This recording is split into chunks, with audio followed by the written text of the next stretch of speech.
एक ऐसा अंतर्राष्ट्रीय ख्याति प्राप्त मानव जो गुरु प्रेरणा से पिछले 20 वर्षों से वानप्रस्थ जीवन जीते हुए 24 घंटे मानवता की सेवा में संलग्न है।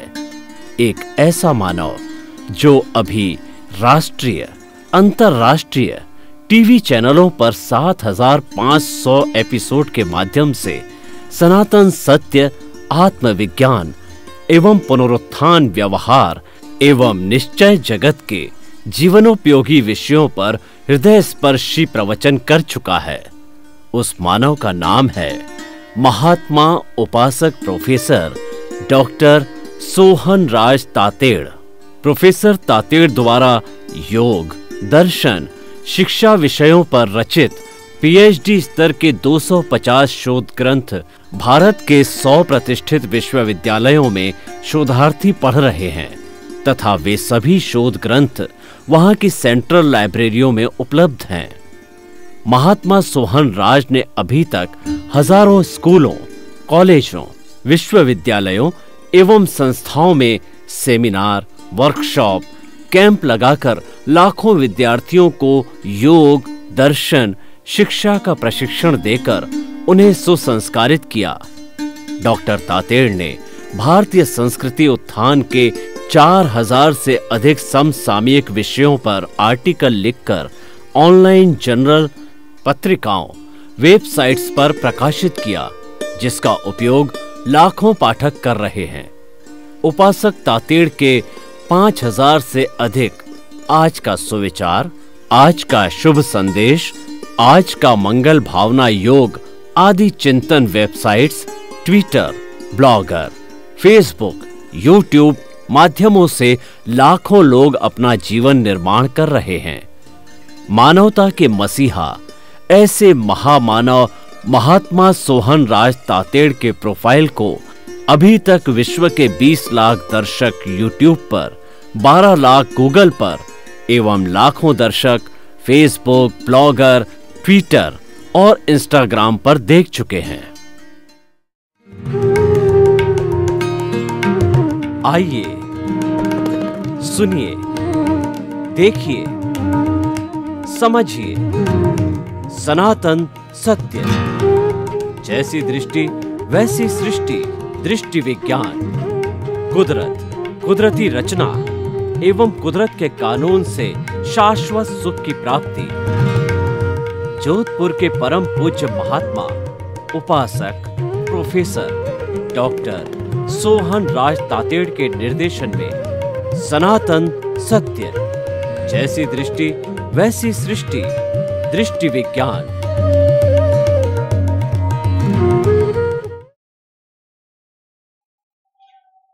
भाई और बहनों, दर्शकगण, श्रोतागण, मातृशक्ति को नमन।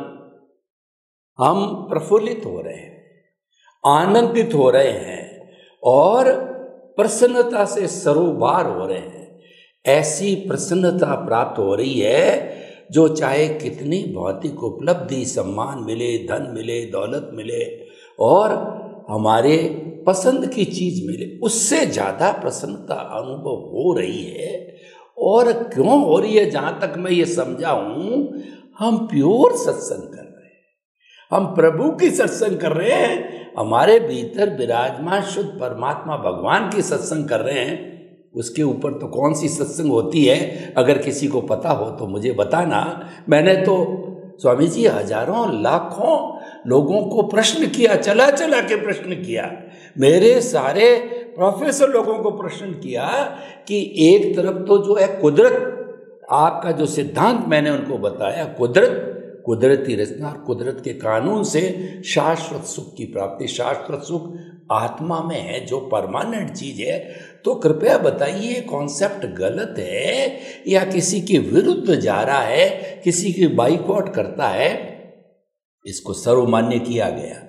अच्छे अच्छे प्रोफेसर लोगों ने इसको सर्वमान्य किया कि भाई कुदरत के ऊपर तो कोई हो नहीं सकता और आत्मा तो अल्टीमेट चीज होती है। तो स्वामी जी, ऐसी सत्संग आप हमें कराते हैं। समस्त श्रोताओं की तरफ से आपको बहुत बहुत धन्यवाद, साधुवाद, कृतज्ञता। जय ही सच्चिदानंद। स्वामी जी, बहुत से महात्माओं ने मेरे को एक गहन प्रश्न भेजा फोन करके कि आप जो है, क्योंकि मैंने पहले ही बता दिया था और सब प्रोग्राम फिक्स था कि स्वामी जी आएंगे और एपिसोड्स बनाएंगे, तो उन्होंने कहा कि हमको बड़ा कंफ्यूजन रहता है कि विचार और भाव का, विचार तो जड़ है, ये मन से होता है, और विचार तो भुगतान है। आप कहते हैं कि विचारों को बाईपास करो तो आप प्रकृति और पुरुष को अलग रख पाओगे। तो विचार जड़ है और भाव चेतना की सत्ता है, और यही सब कुछ है, ये लाइव है, यही जो है हमारी प्रतिष्ठित आत्मा के भीतर बीज के रूप में पढ़ करके कर्म बंधन करता है। और न अगर मोक्ष के लायक और सहायक पढ़े तो कॉज भी नहीं पढ़ते हैं। तो ये हम भीतर ये कैसे डिस्टिंक्शन करें, कैसे भेद करें, कैसे पहचाने, मेरे भी प्रश्न खड़ा होता है, बहुत बार होता है कि भीतर हम कैसे पहचान, दोनों एक जैसे हैं, एक जगह चलते हैं। तो कृपया ये विचार और जो है भाव का भेद सूक्ष्मतम तरीके से बताइए। बात सही है कि ज़्यादातर लोगों को भाव और विचार में कोई अंतर समझ में नहीं आता है, और भाव को ही विचार कहते हैं और विचार को ही भाव कहते हैं। ये होता रहता है क्योंकि ये उसकी भेद रेखा सूक्ष्म है, स्थूल रूप से समझ में नहीं आती है। वास्तव में जो विचार है वो विचार दो प्रकार के हैं, और विचार करने का स्वभाव मन का है, और वो मन दो प्रकार का है, एक द्रव्य मन और दूसरा भाव मन। द्रव्य मन का मतलब होता है जो आपने विचार करके आए हैं प्रोसेसिंग में, वो ही विचार अभी निकलेंगे, आपके पास चॉइस नहीं रहेगी डिस्चार्ज के रूप में। तो वो द्रव्य मन है। द्रव्य का मतलब डिस्चार्ज, लेकर आए, वो आज आपके हाथ में नहीं है। दूसरा भाव मन है, वो भाव मन के साथ अकेला मन नहीं है, मन भी है, बुद्धि भी है, चित्त भी है, अहंकार भी है। ये चारों की प्रोसेस होती है, और इसीलिए लाइव या भाव मन को processing factory of a new cause, नए कर्म को बनाने की प्रक्रिया की ये फैक्ट्री है। तो मन, बुद्धि, चित्त, अहंकार में जो मन है वो विचार तो करता है स्वतंत्रता से, संयोग और पिछला डेवलपमेंट के आधार से वो विचार करता है कि ये संयोग को मैं किस एंगल से समझूं फॉर माय बेनिफिशियरी, मेरे लाभ के लिए।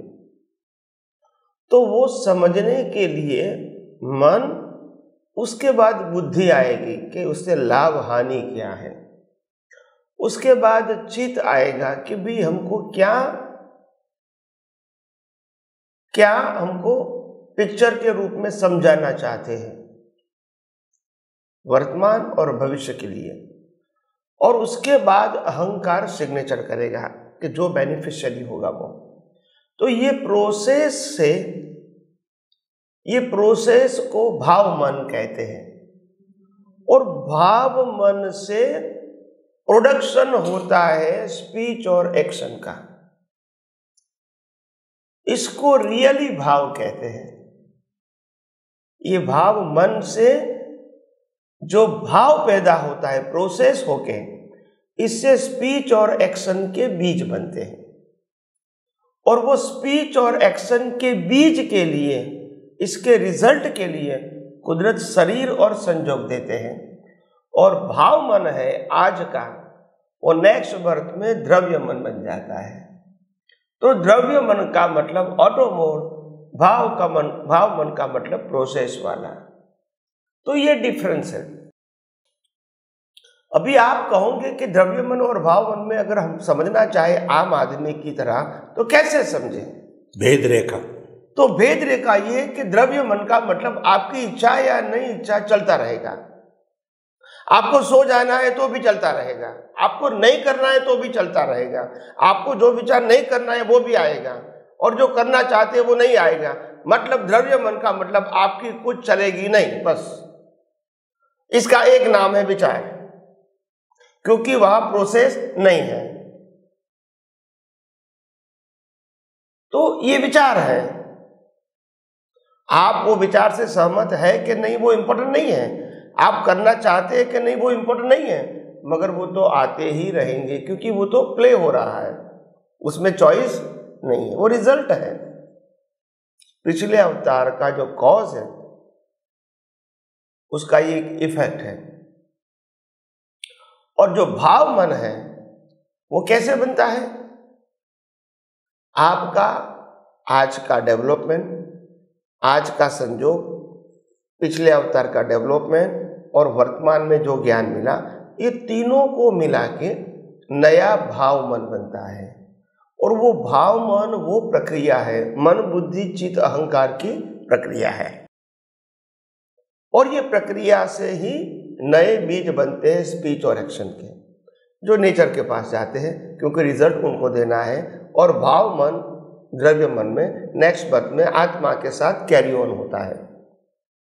तो इतना क्लियर साइंस है, ये कोई गोल गोल राउंड राउंड बातें नहीं है, मगर हाँ थोड़ा समझने में समय लगेगा, क्योंकि ये सूक्ष्म बातें हैं, ये बाहर दिखने वाली बातें नहीं है। तो आपको जरा गौर से समझना पड़ेगा कि ऑटो मोड जो विचार आते हैं वो मन है, और जहाँ हमको प्रोसेस करना पड़ता है फॉर बेनिफिशियरी वो भाव मन है। तो बस इतना समझोगे, फिर बाद में आपको खुद को ही समझ में आ जाएगा धीरे धीरे कि भाव मन किसको कहते हैं। मैं एक एग्जाम्पल देके छोड़ देता हूँ। जैसे एक व्यक्ति आज चोरी करने का विचार करते हैं और चोरी भी करता है, मगर भाव करता है कि चोरी नहीं करना चाहिए। एक व्यक्ति चोरी करने का विचार भी नहीं करती है और क्रिया भी नहीं करती है, मगर भाव करती है कि चोरी करना चाहिए। तो दोनों चीज क्या है? अलग हो गई। यानी क्रिया के साथ भाव जुड़ा हुआ है, वो जरूरी नहीं है। जुड़ा हुआ हो भी सकता है, अलग भी हो सकता है, वो उनके ज्ञान दर्शन के ऊपर आधारित है। तो इसीलिए ये आध्यात्म का विषय है, उसमें हर बातों को साइंटिफिकली प्रेजेंट किया गया है। परंतु विचार तो क्रिया के साथ जुड़ा हुआ है ही है? विचार तो क्रिया के साथ जुड़ा हुआ ही है, भाव नहीं जुड़ा हुआ है। हाँ, विचार क्रिया के साथ जुड़ा हुआ है, वो ऑटोमोड है, क्योंकि विचार क्रिया स्पीच तीनों रिजल्ट है। इसीलिए ज्ञानी पुरुष दादा भगवान ने भी बताया, मन वचन काया की अवस्था मात्र कुदरती रचना का मतलब आपका कंट्रोल अभी नहीं है, मतलब ऑटोमोड है। जुड़ा हुआ जरूर है मगर ऑटोमोड है। तो और यहाँ पुरुषार्थ में ऑटोमोड नहीं है, नहीं तो पुरुषार्थ कैसे कहेंगे? तो पुरुषार्थ का मतलब फ्रीडम, जहां आप कुछ भी करेक्शन करना चाहते हो, बदलना चाहते हो, या नहीं भी करना चाहते तो कर सकते हैं। पुरुषार्थ में, परिणाम में ऐसा नहीं कर सकते। तो बस मैंने ये विचार और भाव की जो परिभाषा बतानी चाहिए वो मैंने संक्षिप्त में बताने की कोशिश किया है। स्वामी जी आपका बहुत बहुत धन्यवाद। आपने विचार और भाव की भेद रेखा को बताया कि जो ऑटो मोड से चलता है, जो द्रव्य मन है, वो सारा विचार है, उस पर आपका नियंत्रण नहीं है। लेकिन जो भाव मन है उसमें आप स्वतंत्र हो, उसके साथ क्रिया हो भी सकती है, नहीं भी हो सकती है, उसमें आपकी स्वतंत्रता है, इसमें स्वतंत्रता नहीं है। तो स्वामी जी बहुत ही आपने सुंदर जो है भेद रेखा खींची। मैं 2-3 एग्जाम्पल से जो मैं मस्तिष्क में क्लियर हुआ वो मैं मेरा कन्फ्यूजन निकालना चाहता हूँ।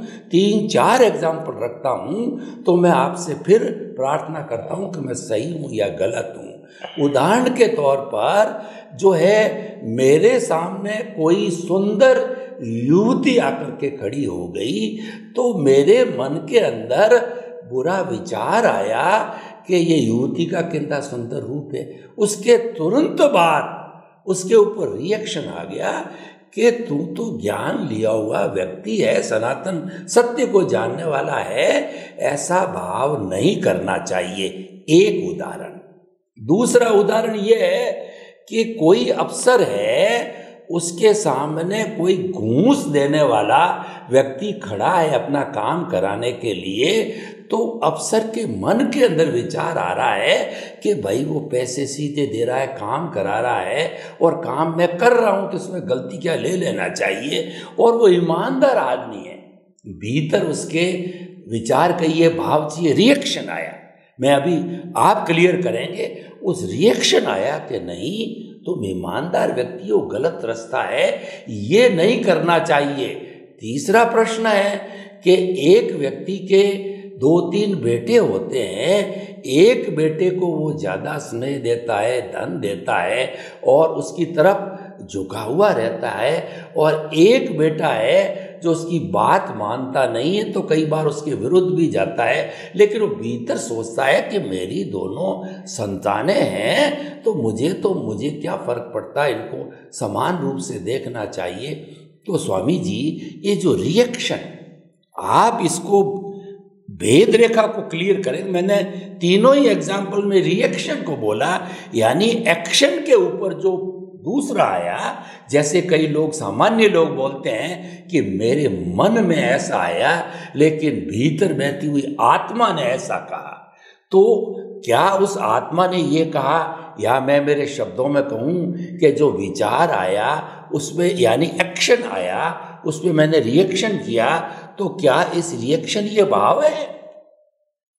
इसको थोड़ा खुला कीजिए। पहली बात यह है, जैसे जैसे आप विज्ञान में जब प्रिंसिपल समझेंगे तो प्रिंसिपल ही आपको आंसर देंगे।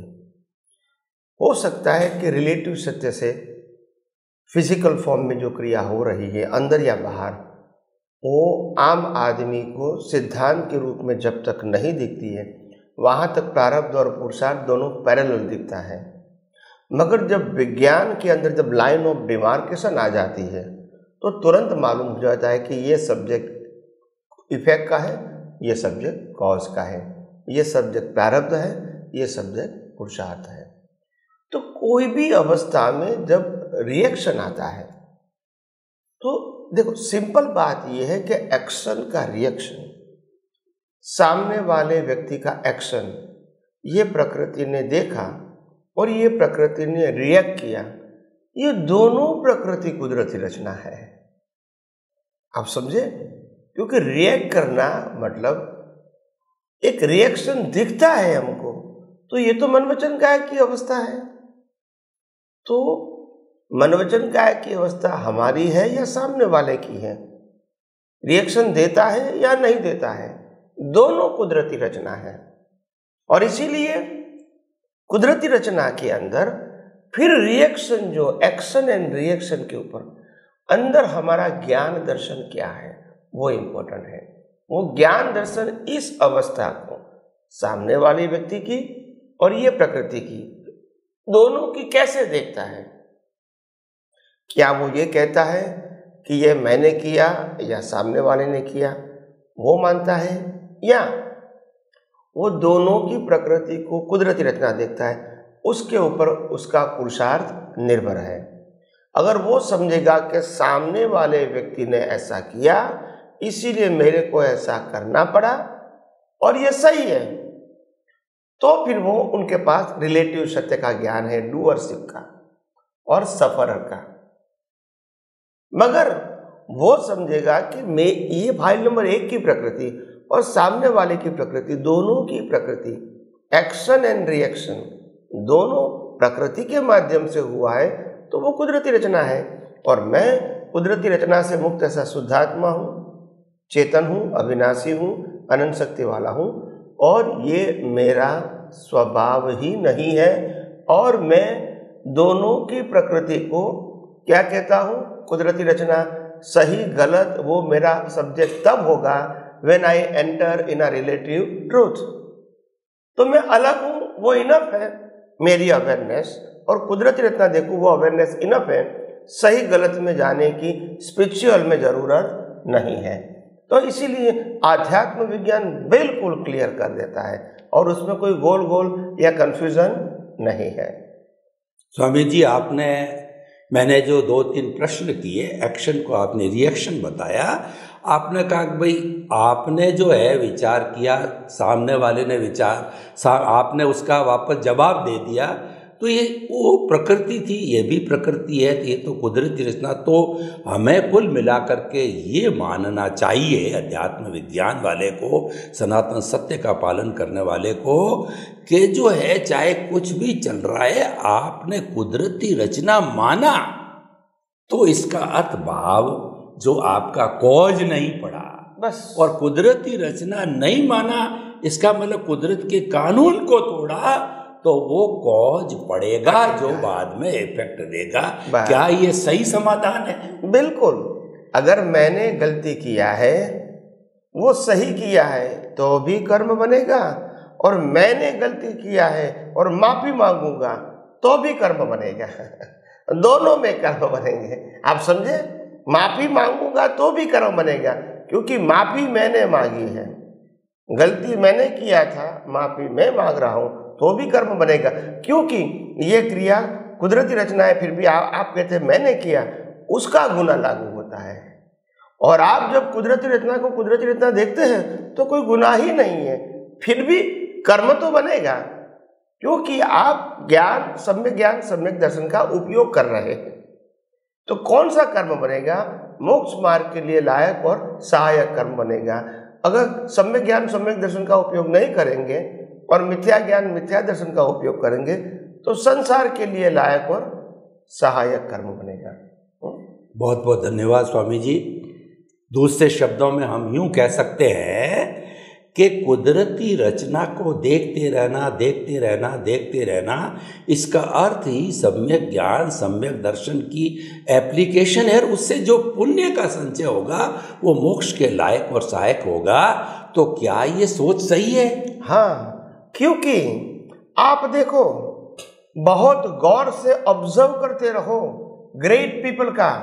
जैसे हम भगवान राम को राम कहते, भगवान कहते, कृष्ण को भगवान कहते, महावीर को भगवान कहते हैं, ऐसे समर्थ पुरुष भी लास्ट बर्थ में बहुत सारे कर्मों की भुगतान करनी पड़ी उसको। क्यों करनी पड़ेगी? क्योंकि उन्होंने कर्म तो बाधा था, अभी कर्म बाधा था, और अगर उन्होंने प्रायश्चित किया होता तो वो भुगतान नहीं आती। वो भी प्रिंसिपल है। तो क्यों नहीं किया? क्षमा क्यों नहीं मांगी? आप और हमारे साथ जो ज्ञान है, क्या वो ज्ञान उनके पास नहीं होगा अगले अवतार में? अगर होगा तो फिर उपयोग क्यों नहीं किया? ये भी तो प्रश्न है ना। तो मेन इंपॉर्टेंट चीज ये है कि उन्होंने इन प्रीवियस बर्थ ये विज्ञान का उपयोग करते करते भी जहां विज्ञान का उपयोग चूक गए और कर्म बन गया, फिर भी उन्होंने वो ट्रांजैक्शन में इंपॉर्टेंट नहीं दिया। मगर किसमें दिया? अज्ञान को जीरो कर दो, जिससे नया कर्म बनता है। तो वो बाद में भी वो संजोग को कुदरती रचना देख लिया, मगर एक बार ऑन द स्पॉट जो कर्म बन गया उसका फल तो आएगा। बाद में कुदरती रचना देखा तो करेक्शन तो कर दिया उन्होंने, मगर बीच पड़ गया तो फल भी आएगा। ऐसे करते करते पूरे जीवन में उन्होंने इंपॉर्टेंट दिया अज्ञान को मिटाने का। अज्ञान मतलब मिथ्या ज्ञान मिथ्या दर्शन और मोहनी कर्म को मिटाने का। पूरे जीवन में उन्होंने अज्ञान को जीरो कर दिया। क्या कर दिया? जीरो कर दिया। मगर जीरो करते करते जहां चूक हो गई वहां तो कर्म तो बनेगा ही, वो तो कुदरत का कानून है, किसी का नहीं चलेगा। मगर उन्होंने वहां क्षमापना या प्रतिक्रमण करने का प्रयास नहीं किया और इंपॉर्टेंट दिया अज्ञान को मिटाने का। अभी लास्ट बर्थ में क्या होगा? अज्ञान जीरो हो गया तो लाइव प्रतिष्ठित आत्मा नहीं रहेगा। और अगर मन वचन काया कोई भी भुगतान करती है, अच्छा या बुरा, वो तो कुदरती रचना ही है। फिर मैं भुगतान करता हूं, मेरे को करना पड़ेगा, मैं प्राप्त करूंगा, मेरे को नुकसान होगा, मेरा जन्म हुआ, मेरा मृत्यु होगा, ये सब्जेक्ट ही नहीं रहेगा। देहाध्यास ही जीरो हो गया जब अज्ञान चला गया, तो फिर भी भुगतान रहेगी। तो इसीलिए लास्ट बर्थ में दो ही चीज रहती है, आत्मा और शरीर।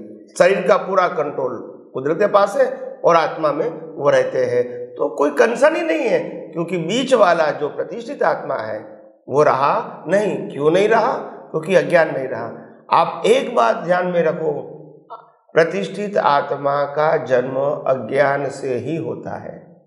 अज्ञान का मतलब रिलेटिव सत्य को मानना, और प्रतिष्ठित आत्मा का अंत होता है रिलेटिव सत्य विजन में से खत्म हो गया तो उनका अस्तित्व खत्म हो गया। ठीक है, आध्यात्म मार्ग में अज्ञान को मिटाना वो इम्पोर्टेंट है। मन वचन काया को बदलना, सुधारना, कर्मों को लाइट भुगतान करना, ये सब्जेक्ट आध्यात्म विज्ञान का नहीं है, और इसलिए पाप पुण्य प्रायश्चित वो आध्यात्म विज्ञान का विषय नहीं है। तो आपको धीरे धीरे ये बात समझ में आएगी। स्वामी जी, मैं बहुत कुछ क्षणों में सब चीज को समाहित करके बताना चाहता हूँ। जो मोक्ष में गए, यानी पिछले जन्म में जिन्होंने केवल दर्शन कर लिया और इस जन्म में जिनको केवल ज्ञान, केवल भुगतान के रूप में रहना है, वो जन्म से मृत्यु तक कुदरती रचना ही देखते हैं, उससे कभी विचलित नहीं होते हैं, तभी उनको मुक्ति होती है। निष्कर्ष की बात ये है। स्वामी जी, आपका समस्त श्रोताओं की तरफ से बहुत बहुत धन्यवाद, आपके प्रति कृतज्ञता। जय सच्चिदानंद। जय सच्चिदानंद।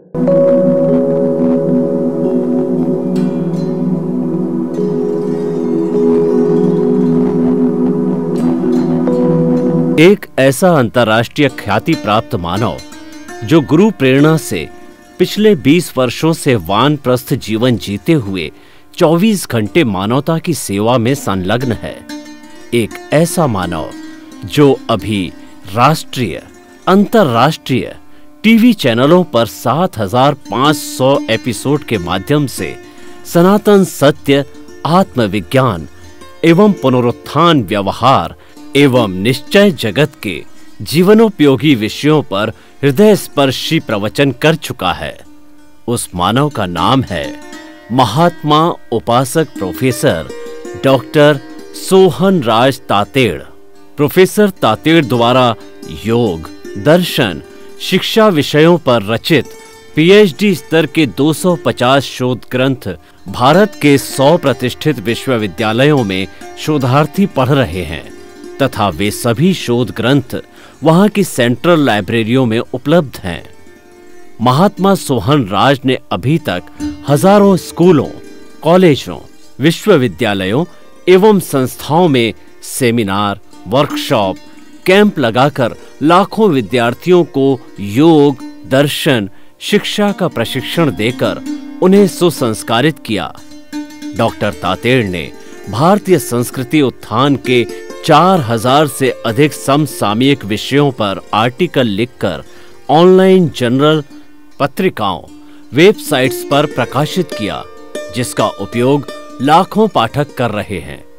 उपासक तातेड़ के 5000 से अधिक आज का सुविचार, आज का शुभ संदेश, आज का मंगल भावना योग आदि चिंतन websites, Twitter, blogger, Facebook, YouTube माध्यमों से लाखों लोग अपना जीवन निर्माण कर रहे हैं।